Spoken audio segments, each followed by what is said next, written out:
یہ इसमें तो कोई इख्तलाफ नहीं हो सकता कि एक जो इमरान खान से हमें बात की बड़ी इंपॉर्टेंट है कि जो कौमी सलामती के अदारे हैं, आर्म फोर्सेस पर्टिकुलरली, वो पाकिस्तान की रियासत, पाकिस्तान की कौम, पाकिस्तान के अवाम का एक बड़ा अहम और गहरा असासा है। तो इस जो असासा है, एक एसेट है, इनको कोई आंच नहीं आनी चाहिए। हाँ, कमजोर नहीं होना चाहिए इनको, कमजोर नहीं होना चाहिए, क्योंकि ये सारी आपका वैसे भी जो लेसन है अभी 21वीं सदी का, क्या आपने देखा, इराक हो या सीरिया हो या लीबिया हो, जिस दिन उनकी फौज, लेबनान हो, जिस दिन उनकी फौज तबाह हुई, रियासत भी तबाह हुई और मुल्क कमजोर हुआ। तो ये तो अफोर्ड नहीं कर सकते, इसमें इत्तेफाक राय है। तो अगर अवाम जिसकी वो नुमाइंदगी करते हैं, रियासती अदारे, खास तौर पे आर्म फोर्सेस ऑफ पाकिस्तान, वो हम में से ही है ना, कोई बाहर के लोग तो नहीं ना, तो वो उनके और अवाम, वो इमरान खान साहब जो कह रहे हैं खलीज नहीं होनी चाहिए, और मैं एग्री करता हूँ इस चीज से कि ये बहुत जरूरी है पाकिस्तान की कौमी वहदत के लिए, पाकिस्तान के कौमी इस्तेहकाम के लिए, पाकिस्तान के बैनुल अक़वामी इमेज के लिए, और फेडरेशन को जोड़ने के लिए कि इस किस्म की खलीज हरगिज नहीं होनी चाहिए। और कौमी इदारे बशमूल आर्म फोर्सेस, बशमूल अदलिया और भी जो पार्लियामेंट, ये सब जो कौमी इदारे हैं, ये हमारे असासे हैं, इनको हमें इसका तहफ़्फ़ुज़ भी करना चाहिए। और तहफ़्फ़ुज़ कौन करेगा? अवाम करेंगे ना। तो अवाम भी उनके साथ कोई ऐसी खलीज होना ये कौमी मफाद में नहीं। ठीक है। अच्छा, आपको लगता है कि दूसरी तरफ से जवाब आएगा? मेरे ख्याल में जवाब जरूरी नहीं कि वो भी पब्लिक आएगा, जवाब का और तरीका भी हो सकता है, कोई क्वाइट व्हाट्सएप मैसेज भी हो सकता है, कोई पैगाम सराई भी हो सकती है, प्राइवेटली जाके कोई अदर मीडियम्स, अदर मीन से हो जाए। जवाब भी कई तरीके हैं, वो सिग्नल हो सकता है, कर सकते हैं। तो मेरे ख्याल में मुझे जो खुशी है कि कम से कम ये रवाबित तो बहाल हुए हैं ना। हाँ। ये गुफ्तगू कर लेकिन रहे हैं। आपको और हमें तो खुशी है, हुकूमत को कोई खुशी नहीं है। हुकूमत को तो टेंशन पड़ जाती है जब वहां पे कुछ होता है। हुकूमत कहती है भाई ये डील कर रहे हैं, देखो ये एंटी एस्टेब्लिशमेंट कभी है ही नहीं, थे ही नहीं, इनका वही नजरिया है और ये उन्हीं के कंधों पे आना चाहते थे और उन्हीं के कंधों पर आ जाएंगे दोबारा से।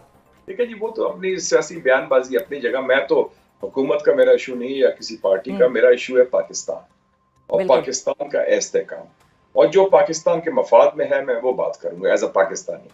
तो एज अ पाकिस्तानी जो 25 करोड़ पाकिस्तानी को तशवीश है कि मुल्क संभल नहीं रहा, एक चपकलिश चल रही है, तकरार, तजादुम और तसाद की सियासत चल रही है, और हमारा मुल्क अनस्टेबल है, उसकी वजह से दहशत गर्दी भी बढ़ रही है, उसकी वजह से इन्वेस्टमेंट नहीं आ रही। तो लोग चाहते हैं मामला सेटल हो, जैसे मैं कहता हूँ हीलिंग टच दिया जाए, दस्त शफा हो, ताकि मामला सेटल हो।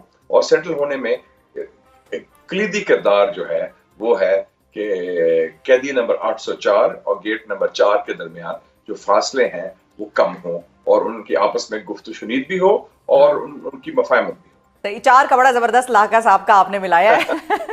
आज तो आप मैं तो फैक्ट्स की बात कर रहा हूँ कि वो भी 804 है और गेट नंबर भी 4 है। लेकिन ये जो एंगेजमेंट है कैदी नंबर 804 और गेट नंबर 4 की, ये आपको डाउन द लाइन होती हुई नजर आती है?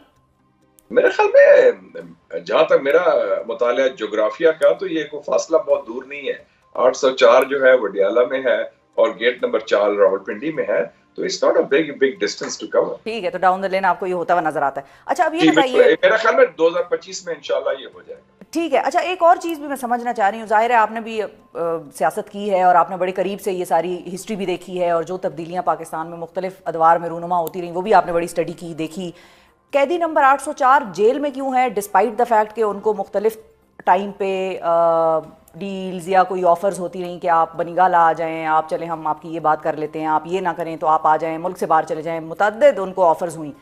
तो वो जेल में क्यों बैठे हैं, उनका पर्पज़ आपको कितना उस तरह से नज़र आता है कि वो उस पर खड़े रहेंगे, और रखने वालों ने उनको जेल में किस पर्पज़ के लिए रखा हुआ है जब दोनों तरफ ही एक तरह से लॉस की सिचुएशन है?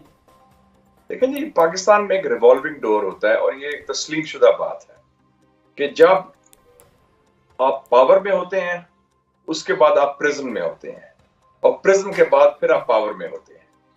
ठीक है ना। आसिफ अली जरदारी साहब को जेल से निकाल के 1993 में गुलाम इसाक खान साहब ने वजीर बनाया। हाँ। जब उनकी डील हुई बेनजीर साहबा के साथ। मियां साहब जो थे जेल में थे, फिर जेल से लेके वापस आए, اور وہ پھر پاور میں آ گئے. اور جب وہ پاور میں آئے تو عمران خان وہ جیل چلے گئے. اس سے پہلے جب میاں صاحب جیل گئے تو عمران خان پاور میں آ گئے. تو یہ ایک ریوالونگ ڈور انفارچونیٹلی بن گئی ہے. لیکن آپ نے یہ بھی دیکھا کہ جیسے امریکہ کی سیاست کا مطالعہ کریں کہ لوگ کہتے تھے کہ ٹرمپ کے خلاف کیسز بڑے ہیں, ٹرمپ جیل جائے گا. جیل جانے کے بجائے وہ صدر بن گیا, حالانکہ اس کے خلاف کیسز بھی ہیں, ان کے خلاف الزامات بھی ہیں, ان کے خلاف کافی پیچھے گورنمنٹ پڑی رہی. تو یہ ایک سیاسی لیڈر کا پاکستان کے ایک افسوسناک پہلو بھی ہے, امتحان ہوتا ہے. اب جتنے جو ہمارے پرائم منسٹر ماضی میں رہے ہیں, تو اس دفعہ مشاہد صاحب جو سوال ہے وہ یہ ہے کہ جتنے پرائم منسٹر رہے ہیں پاکستان میں ابھی ماضی میں, میاں نواز شریف, شہباز شریف, شاہد خاقان عباسی, عمران خان, یہ سب جیل سے ہو کے آئے ہیں. اس سے پہلے یوسف رضا گیلانی وہ بھی جیل سے ہو کے آئے ہیں, آصف علی زرداری وہ بھی جیل سے ہو کے آئے ہیں. تو یہ لگتا ہے کہ پاکستان میں افسوس ہے کہ جیل کا وہ پاور کا راستہ جو ہے وایا پریزن ہے. وایا پریزن ہے. تو پھر اہم سوال تو پھر یہاں پر یہ ہوا کہ مشاہد صاحب آپ کو یہ لگتا ہے کہ آنے والے وقتوں میں جب ہم کہتے ہیں کہ 2025 میں یہ انگیجمنٹ بھی اور اسٹرانگ طریقے سے ہوگی تو یہ ریوالونگ ڈور جو ہے وہ بھی ایک حد پہ جا کے رک جائے گا اور پھر ریوالونگ اس کی سچویشن جو ہے وہ ختم ہو جائے گی فار ایور؟ میرے خیال میں فار ایور تو میں نہیں کہتا, لیکن تاحال ٹل فردر, تا کیا کہتے ہیں اردو میں, تا حکم ثانی, ٹل فردر آرڈرز وہ ہو جائے گا, چینج ہوئے گا. کیونکہ یہ چینج ضروری بھی ہے. ملک میں دیکھا نا شفا صاحبہ, پچھلے 7 سالوں میں 7 وزراء اعظم آئے, 2 سافٹ کوز ہوئے. ایک سافٹ کو 2017 میں میاں صاحب کے خلاف ہوا جس میں عدلیہ شامل تھی. ایک سافٹ کو عمران خان صاحب کے ہوا 2022 میں جس میں پارلیمنٹ شامل تھا. تو یہ اس قسم کے ایب نارمل حالات نہیں چل سکتے. اچھا, اور ظاہر ہے ان سارے سیاستدانوں کی جن کا آپ نے بھی نام لیا کہ جن کا پریزن سے ہو کر ہی واپس پی ایم آفس تک راستہ بنا, وہ ان سب کی بعد میں سیاست شروع ہو گئی اینٹی اسٹیبلشمنٹ. اور میاں صاحب تو خیر ایک بڑا ان کا موڈ مزاج سیاست میں اسی حوالے سے یاد رکھا جائے گا. لیکن اب کیا ان کو ایسا کردار نہیں آپ کو لگتا ادا کرنا چاہیے تھا کہ وہ اس لڑائی میں عمران خان کے ساتھ مل جاتے؟ تو ان کو میرے خیال میں یہ ہر ایک کی اپنی ترجیحات ہوتی ہیں. دیکھیں نا ان کو بھی وہ میں نے دیکھی تھی, یا عمران خان صاحب ڈائریکٹلی خود ان سے رابطہ کر لیتے؟ دیکھیں جی میں نے I am a fan of ہالی ووڈ موویز. اچھا. اور ایک میں نے فلم دیکھی تھی the God father, Marlene Brando کی. Marlene Brando God father mafia باس ہوتا ہے. اس کے 3 پارٹس ہیں ویسے مشاہد صاحب, آپ کو کون سا والا پارٹ؟ ہاں جی میں فرسٹ پارٹ کی. اچھا اوکے. فرسٹ پارٹ میں اس نے اپنے لائر کو کہتا ہے کہ make him an offer he can not refuse. ایک آپ ایسا آفر دیں جو وہ نہ کر سکے. اگر آپ کو آفر دیا جائے کہ آپ کے بھائی وزیر اعظم ہوں گے, آپ کی بیٹی وزیر اعلیٰ ہوگی, آپ کے سارے کیسز ختم ہو جائیں گے, آپ کی پارٹی کو اور آپ کو کھلی چھٹی دی جائے گی, آپ جلا وطن بھی تھے, آپ جیل میں بھی تھے, تو آپ کہیں گے یار یہ تو بڑا اچھا آفر ہے, میں قبول کیوں نہ کر لوں. تو اس میں پھر وہ آپ کی ترجیحات پھر وہ ہوتی ہیں, وہ پرائرٹی میں آتا ہے. تو اس میں پھر کہتے ہیں دیکھیں جمہوریت کو بعد میں دیکھ لیں گے اور باقی چیزیں بعد میں دیکھ لیں گے, پہلے تو یہ آفر ایکسپٹ کریں نا. تو یہ میرے خیال میں میاں صاحب کو بھی یہ آفر بالکل صحیح ہے. لیکن اس کا وہ ایک مجھے ایک اور بھی یاد آ گیا 3rd پارٹ کا اسی فلم کا, ایک اور بڑا مشہور ڈائلاگ کہ don't hate your enemy it blinds you.